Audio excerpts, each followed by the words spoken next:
Slow Storm is a quick read from Danica Novgorodov that was released back in 2008 by First Second, making it one of their earlier releases. Plot summary. The story mainly follows two characters, Ursa and Raffi.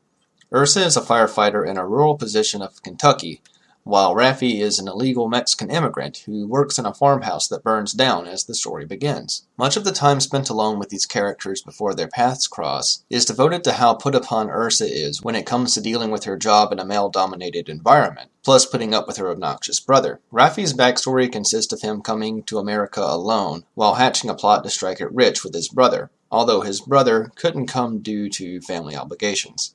The two meet after Ursa and her team deal with the burning farmhouse that housed Raffi, and Ursa finds Raffi hiding away. Ursa takes Raffi in when she catches wind of everyone suspecting him for lighting the farmhouse ablaze. They talk about family and religion before the book reaches its conclusion, which just kind of happens. Visuals. There are some very cool watercolor washes used to add atmosphere to the book, but something that put me off immediately was how messy the line work looked in comparison to the craft of the watercolors. It's quite clear that the inking isn't meant to portray anything in an accurate manner, although the depictions of the buildings, inanimate objects, and bodies with no visible faces, those didn't bother me. But the faces themselves.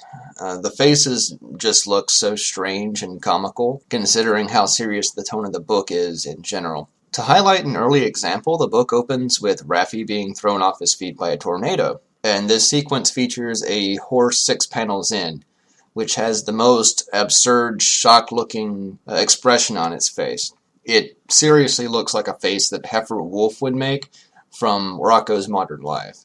And it happens right off the bat during the sequence with a frightening tone, and I just don't know. I didn't know what to make of it. Several other emotional scenes also feature people with cubist-looking faces that just made me ask so many questions about the meaning behind doing it that way, and I didn't get it, to say the least.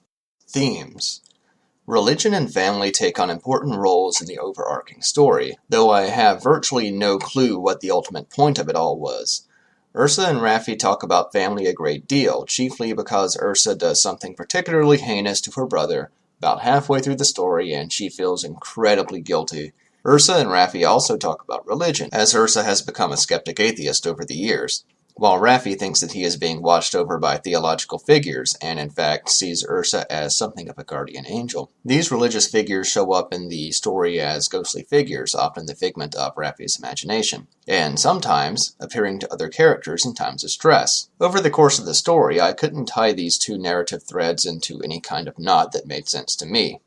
Perhaps Ursa has opened up her views a little bit after talking with Raffi?